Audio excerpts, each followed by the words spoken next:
It's got dinosaurs again. Hi, welcome back to Studio 77. On this video, I'm going to attempt to make 25 little pouches, little zipper pouches like this one. Now this is a really quick make. I'm going to talk you through how I do it. I'm going to do a voiceover once I get started because the aim of this game is to be as quick as I can. I'm going to be speed cutting, I'm going to be chain sewing, I'm going to see how quick I can get this done. I don't know about you, but I have a certain amount of hours in the school day while my kids are at school and I need to try and get everything done. So I've got to try and make 25 of these. Now I have kind of chosen to make this pouch for a reason. There isn't the zip along the top, so it's a bit quicker. You don't need to do zipper tabs. The way that I sew it is quite quick as well, so I'll take you through that. So I'm going to put a timer on the edge of the screen, so we're going to see how long it takes me in real time. So let's see, can I make the cut? Let's dive in. Okay, so the first thing is to cut out all of the pieces. I have chosen to use cork for the outer and a quilting weight cotton for the lining. The cork is fab as it doesn't need interfacing and it gives it some great structure without the need of any fusible fleece or foam. You could interface the cotton lining if you want to, but as we're going for speed here, I haven't done that. And we can do without it because it's a small size as well. So for each pouch, I need to cut out of the outer fabric, the cork, we need to cut out 1 times 7 3/4 by 4 inches rectangle and 1 by 7 3/4 and 7 3/4 of an inch square. And we need to cut out the same for the lining. So here I am just batch cutting that all out.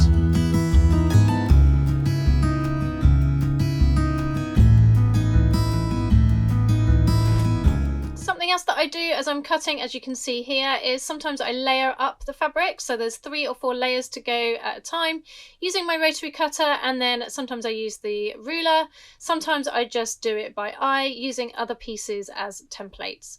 Because these don't have to be super accurate, that works fine too. Right, now I'm on to just pressing everything, making sure it's all really nice and flat and crisp. These fabrics weren't really screwed up before I cut them, so that's all good. I'm then sorting them out into piles so that I know that I've got everything in the right order. As you can see, I'm using different fabrics, so we want to make sure that they're all together. Right, now on to prepping up the zipper pulls. So I'm just making sure I've got enough zipper pulls, and then I'm going to cut all the zipper tape to the right length, which is 7 3/4 inches or 19.7 centimeters long. Now, when I've cut them, I also want to make sure that the teeth are closed at each end. So I just feed the teeth back in like that, and then make sure each one is prepped in the same way, making sure that all the pulls are on. That way you cannot forget to put a pull on, which we've all done. So here I am carrying on, measuring, cutting, feeding the teeth in so they're all ready to go.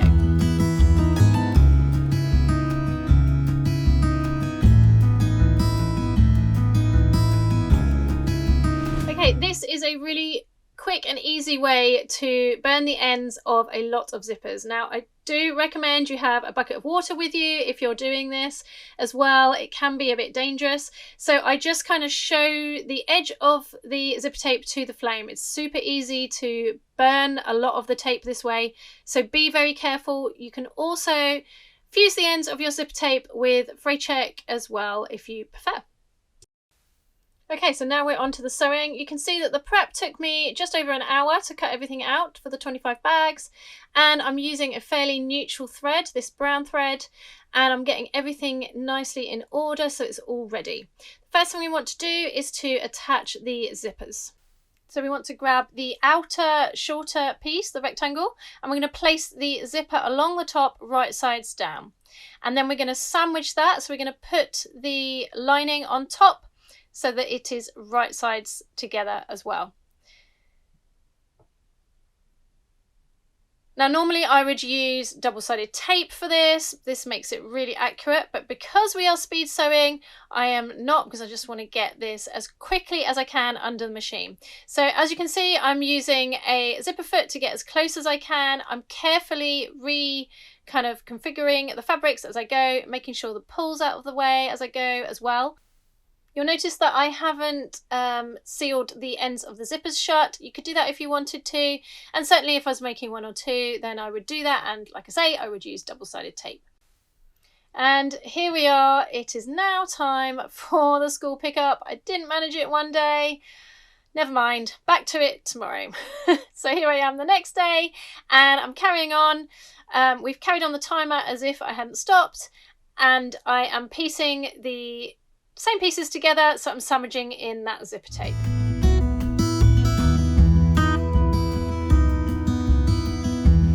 Okay, now we've stitched all those pieces together, I'm then cutting them all off because obviously they're all in a chain, making them all individual pieces.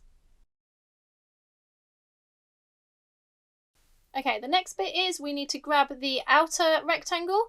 We're going to place the top of the zipper at the top edge, and then we're going to place the lining on top. They are right sides together, the lining and the outer, and we're going to stitch along the top edge of the zipper. And again, I'm chain sewing as I go.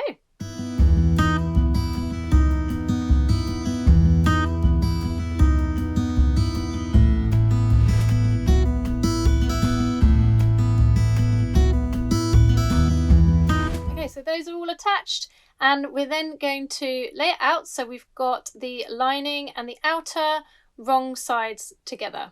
Okay, so we're matching up all the edges, and we're going to top stitch along that zipper to keep it all nicely kind of stretched out and in place.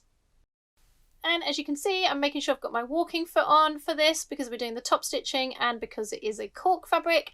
I'm also going to change my thread over because I was using brown, so I want something a little bit nicer than brown. And I also am going to lengthen my stitch because we are top stitching. So we want to have a little bit of a longer stitch. We are using as well a Microtex needle throughout, a Microtex 80 needle for this project. Just makes it a lot easier when going through these fabrics.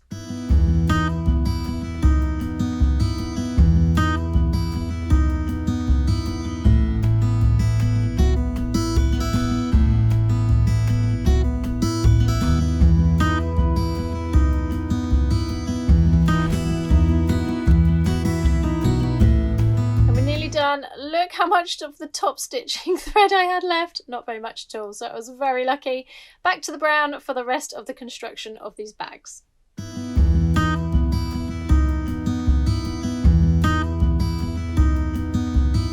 course, we're going to make sure that they are all cut into individual bags because we were chain stitching, so I'm just going ahead and doing that. Then we want to make sure that all the teeth are fed back in together, just like we did at the beginning where we fed the teeth in so that they were closed at both ends. That's going to make it a lot easier for sewing.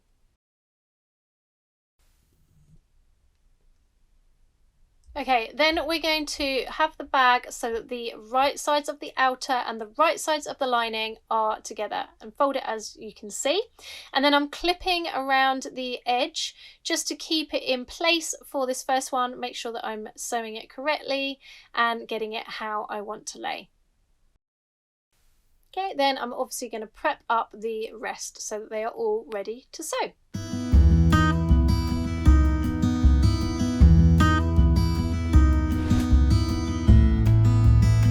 Okay, now we're all prepped, we're going to start sewing.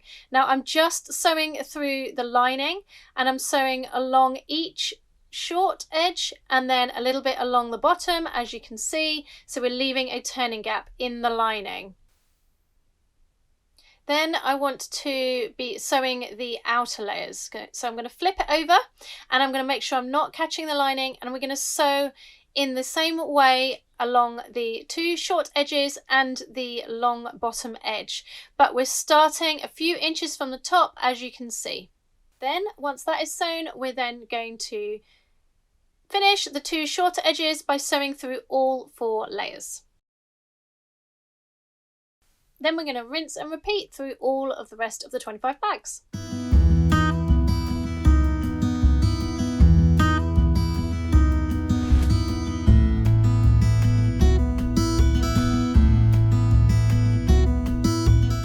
So with them all sewn up, we are going to cut off those corners, tidy up any loose ends, any of the zippers and any threads, And we're going to do that on all 25 bags, of course. So it takes quite a while to get through all of that.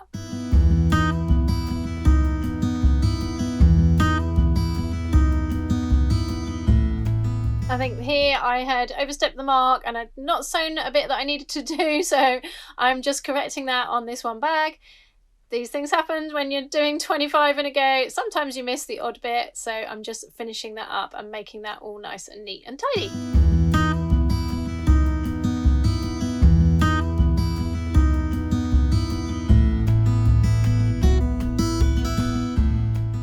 And we are ready to birth all the bags.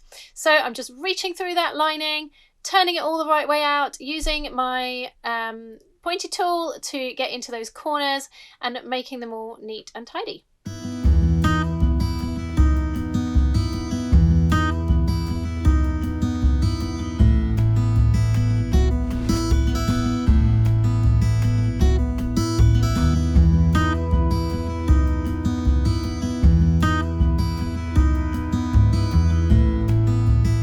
This point I can really see the light at the end of the tunnel, because all we have to do is sew up our lining. Now you can do this by hand, of course, with a nice ladder stitch, and if I was doing 1 or 2 I probably would, but if you're batch sewing like I am, like I keep talking about, I am going to do that on the machine. I don't need to pin it. I'm going to use my walking foot, and I'm using the edge of the foot to get really nice and close, and I've moved the needle over so that it is just a couple of millimeters from that fold. You could press them in place as well, just to get that really nice and crisp and to help you with your sewing. And here I am just sewing up all the lining.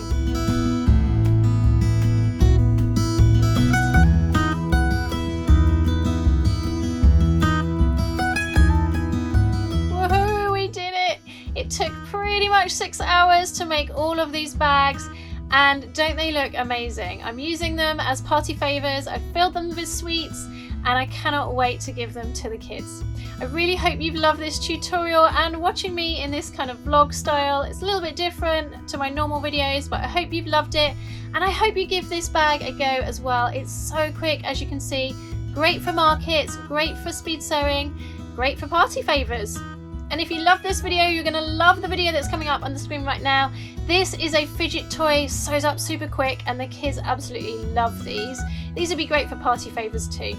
And if you did love this video, I would love it if you could consider subscribing and hitting that bell so that you get all the notifications of new videos just like this.